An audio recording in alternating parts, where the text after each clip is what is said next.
በብዙዎቻችሁ ጸጉር ባለሙያዎች ዘንድ የምትጠቀሙበት ይህ ኔክ ፔፐር ኔክሮል ኔክ ስትሪፕ በመባል የሚታወቀው የአንገት ሶፍት ብዙዎቻችሁ እየተጠቀማችሁበት ያላችሁበት ይህ ሶፍት በገበያ ላይ ሁለተኛና አንደኛ እንዳለው ታውቃላችሁ። ዛሬ እንነጋገርባታለን። ይህ ያላችሁበት የሄኒ ቶፕ ቲዩብ ቤተሰቦች እንኳን ደህና መጣችሁ። ላይክ አድርጋችሁ ቪዲዮን ጀምሩት። ዛሬ በዚህ ጉዳይ ላይ እንነጋገራለን። ወደ ቪዲዮ እንግባ። ይህ የምትመለከቱት የአንገት ሶፍት ብዙዎቻችሁ በጸጉር ቤቶች ውስጥ የምትጠቀሙበት ኔክ ፔፐር በመባል የሚታወቀው ሁለተኛና አንደኛ አለው። ስለዚህ እነዛን ለመለየት የተለያዩ አማራጮች አሉ። ብዙዎቻችሁ ተሸውዳችሁ እኔም እንደዛው አጋጥሞኝ ያውቃል። ስለዚህ ይህንን ለማወቅ ቀላል ዘዴዎች አሉ። ያንን ትኩረት አድርጎ መስጠት ነው። የመጀመሪያውና በአንደኝነት ማየት ያለብን ነገር የድርጅቱን ብራንድ ያለበት መሆኑንና በዛ ላይ ደግሞ እላዩ ላይ ኪውአር ኮድ ያለበት መሆኑን የመጀመሪያው ታዩታላችሁ። ይህ ማለት ብራንዱ የተሰራበት ፋብሪካው አድራሻና የሞዴሉንም አንድ ላይ ይጽፋሉ። ይህ ማለት ስማቸው እዚህ ጋር የተለያዩ ብራንዶች አሉ። ሌቨል 3 ሂናን ስትሪፕስ የሚባሉ አሉ። እነዚህን ሁሉ ስማቸው አሉ። ከዛ ውስጥ አንዱ ነው ይሄ ማለት ነው አንደኛ ደረጃው። ሌላው በውስጡ ምን ይዟል? 5 የተለያዩ ደረጃዎችን የያዙ ጥቅሎች አሉት። እነዚህ 5 ጥቅሎች በውስጡ ቁጥሩ ያልኳቸው አለ። በውስጡ አንዱ ጥቅል 100 ከስተመሮችን ደንበኞችን እንድናስተናግድበት ተደርጎ የተሰራ ነው።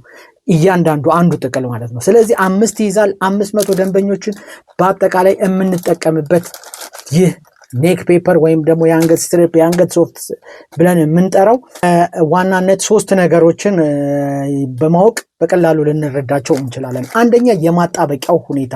የማጣበቂያው ይሄ ሰማያዊ መልክ የምትይዘውን በጣም በደማቁ ሁኔታና ስናጣብቃት በቀላሉ ወዲያው የሚጣበቅ ነው። ሁለተኛ ነገር ደግሞ ልንመለከት የሚገባው የወረቀቱን የመለጠጥ ብቃቱን ነው። ይህንንም አሳያችኋለሁ። የመለጠጥ ብቃቱ ነው። ፌኩና ኦሪጂናል ያልሆነው ወዲያው ልክ ለመለጠጥ ስንሞክረው ብጥስ ይላል። ሌላው ደግሞ ሶስተኛው ደግሞ የተሰራበት የወረቀቱ አይነት ነው ያስፈልጋል። ይሄ የወረቀቱ አይነት ጠንካራና በዛ ላይ ደግሞ ለስላሳነት ያለው ነው። በላብም ሆነ በውሃ በቀላሉ የማይቀደድና የማይበታተን ነው። ሁለተኛው ፌኩ ደግሞ ምንድነው? ውሃና ላብ በሚነካበት ሰዓት በቀላሉ ይበታተናል፣ ይቆረጣል ማለት ነው። ይህ ብዙዎቻችሁ አጋጥሞቸው ይኖራል። እኔንም እንደዚህ አጋጥሞኛል ከማወቄ በፊት። ሌላው ደግሞ ኪውአር ኮድንም እንደዛው ስካን አድርጋችሁ ማየት ትችላላችሁ። የመለጠጥ አቅሙ ይህ የምትመለከቱት ሶፍት ላሳያችሁ።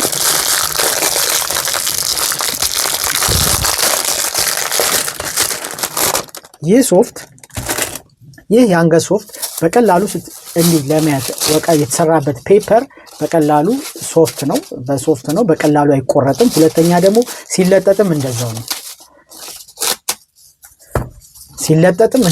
ሲለጠጥ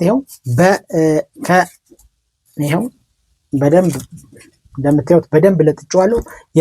የመቆደድ የመቆረጥ ምንም ባህሪ የለውም። ይህ ኦሪጂናሉ ሲሆን እንደዛ ነው። ቅድም ከላይ እንደነገርኳችሁ የማጣበቂያው ነገር እንደዛው እዚህ ጋር እንደምታዩት ማጣበቂያው ደማቅና ሰማያዊ ነው። በቀላሉ ስናጣብቅበት ወዲያው ይይዛል። ነገር ግን ሁለተኛውና ፌኩ ሲሆን የግልባጩን ያህል ነገር መልክ ነው የሚያሳየው። የዚህን ያህል አይነት መልክ ነው የሚያሳየው። በቀላሉ ጫን ብለን ሳይሆን በቀላሉ እንዲህ ስንቆርጠው ቁርጥ ብላ ያበላሻታል። ሲለጠጥም ወዲያው ነው የሚቆረጠው። ላብም ሆነ ውሃ እንደዛው ያበላሻቸዋል። ይህ ግን የምትመለከቱት አንደኛው ኦሪጂናል ነው። እንዳልኳችሁ መጣበቂያውም አለበት። የተሰራበት ማቴሪያል ለስላሳና ጠንካራ ሆኖ ነው። ውሃና ላብ አያበላሸውም። ስትገዙትም ሆነ ስታዩት ገና ብራንዱን ራሱ ስትዩት ብራንድ የለውም፣ የብራንድ ኔም የለውም። አንዳንዶቹ የተወሰነች ወረቀት ያደርጉበታል።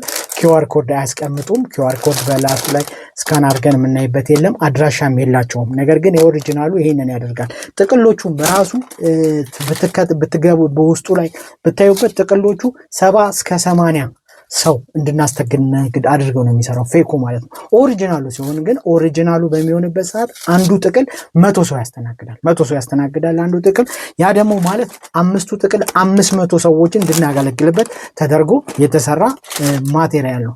ለረጅም ጊዜ ያገለግላል። ቶሎ ደንበኛ አንገት ላይ ሶፍት ላይ አይበጣጠስም፣ አይቆራረጥም። ሌላው ደግሞ ላብም ውሃም አያበላሸውም። ማጣበቂያው በጣም ደማቅ ነው። ይህ ማጣበቂያው ደማቅ ነው። ሲይዝም በቀላሉ ነው የሚይዘው። የሚለጠጠውም ሲለጠጥ ካለበት 2 እጥፍ የሚሆን በደንብ ይለጠጣል። ነገር ግን ያኛው ግን መልሶ ሲለጠጥ የዚህን ያህል እንኳን በመናደርግበት ሰዓት አይሄድም ወዲያው ነው እንትን የሚለው ሌላው ደግሞ ወዲያው ነው የሚቆረጠው ሌላው ደግሞ አብሮም ጭምድድ ይላል ያው ጭምድድ ይላል ሌላው ያልኳችሁ ምንድነው በውሃም በላብም የማበላሻቱ ነገር ነው በደንብ ትኩረት አድርጋችሁ ግዙት እንዲሁ ሰዓት ከፍቶት ደግሞ ልታዩበት የምትችሉት ነገር አንደኛ የአመሳስለው ነው የሚሰሩት ሻካራው በጣም ይቆረጣል አንገት ላይ ሲሆን ምቾት የለውም ልክ አንገት ላይ ሲደረግ ምቾት የለውም የመቆርቆር ባህሪ ያለው ምናልባት እናንተ ስትገዙት ጥቅሉን ስለሚሆን ጥቅሉን ስታዩ ግን የመጀመሪያ ማየት ያለባችሁ አንደኛ ደማቅ መሆኑ የማጣበቂያው ነገር ደማቅ መሆኑ QR ኮድ መኖሩ ብራንድ ኔም መኖሩ ሁለተኛ ነገር ደግሞ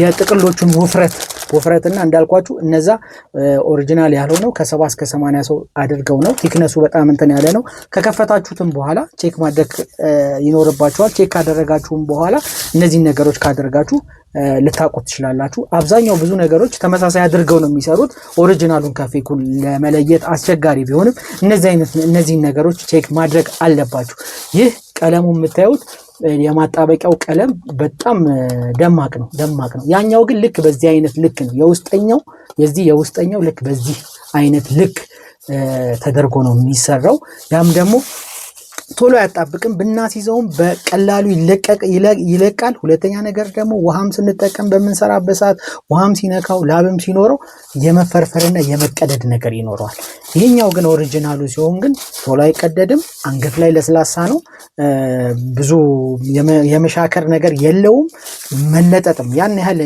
ያው ይሄን ያህል እንለጥጣለን ለማለት ሳይሆን ይሄን ያህል ቢለጠጥም የመቀደድ ነገር የለውም በጣም ኃይል ተጠቅመን ካልሆነ ማለት ነው ይህ የአንገት ስትሪፕ ብዙ ደንበኞቻችሁ ብዙ ባለሙያዎች ለደንበኞቻችሁ የምትጠቀሙበት ምርጥ መሳሪያ ነው ያኛው ሁለተኛው ፌኩ ከሶፍት ያነሰ አቅም ነው ያለው ውሃውም ሲነካው ስንለጥጠው ብዙ ጊዜ ያለመጣበቅም ሌላው ደግሞ ያለመላቀቅም መጀመሪያ ላይ ራሱ ስናላቀው እንደዚህ ያለመላቀቅም በቀላሉ በጣም ለማያያዝ ሞክረውት እሱን ደግሞ ሲጎተት ወዲያው ትክክለኛ ቦታውን አናገኝም ብዙ ወጪዎችን ከቀደድን በኋላ ነው ሮሉን ራሱ የምናገኘውና ብዛቱንም ያንንም ያመለክታል ይሄን ሁሉ አይታችሁ እንዳልኳችሁ እስካን ማድረግ አለባችሁ የስሙን ብራንድ ማየት አለባችሁ ውሃና ላብ አለመባላሸቱን ማየት አለባችሁ ሁለተኛ ደግሞ የመቀደዱን ነገር ኤክስፓንድ አድርጋችሁ እንደዚህ ጎትታችሁ እሱ ምን ያህል ድረስ ይሄዳል የሚለውንም ማየት አለባችሁ ዘርግታችሁ ማየት አለባችሁ እነዚህን አይታችሁ ተጠቀሙ ኦሪጂናሉን ብቻ ለመግዛት ሞክሩ እንዳልኳችሁ እንዲሁ አይታችሁም በቀላሉ ማወቅ ይቻላል ነገር ግን ብዙ ባለሙያዎች ኖርማሊ ሲጠይቁን ስለነበረ ነው ይሄን የአንገት ፔፐር ተጠቀሙበት አሁን ገበያ ላይ ደግሞ ወደኛ ሀገር ብዙ እየገባ ባይሆኑ በተለያየ ከለር እየተመረተ ያለ በጥቁር አለ በቀይ አለ ነጭ የተለመደ አለ እንደየፍላጎታችን በቅርቡ ወደኛ ገበያ ይገባል ብለን እናስባለን ስለተከታተላችሁን በጣም እናመሰግናለን ከዚህም ሌላ አዳዲስ የፀጉር ስራ ጋር ተያያዥ የሆኑ ነገሮችን እናቀርብላችኋለን ይህንን ቻናል ሰብስክራይብ ያላደረጋችሁ ሰዎች ሰብስክራይብ አድርጉ ሼር አድርጉ ኮሜንት አድርጉ ጥያቄ ካላችሁ ኮሜንት ላይ ጻፉልኝ አንብቤ መልስላችኋለሁ ወይም ደግሞ ቪዲዮ የሚሰራበት ከሆነ ቪዲዮ ሰራላችኋለሁ በሌላ ቪዲዮ እስክንገናኝ መልካም ጊዜ ይመቻችሁ